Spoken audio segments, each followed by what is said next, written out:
Hi everyone, in the front of me I've got OnePlus Ace 2V and let me share with you how to update the apps on this device.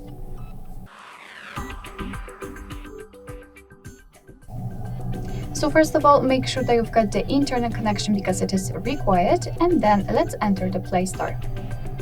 Of course, if you do not have your Google account currently added to the device, you will have to do it right now or create a new one. And after logging, simply tap on the circle, which is your account. Now let's tap on Manage Apps and Device and tap on Manage.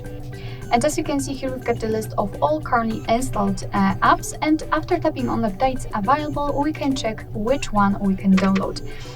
So basically, if you want, you can mark all of them, of course, and if not, simply find some. So let me pick Google Chrome and maybe Google Home, and then simply tap on this update icon in the right upper corner.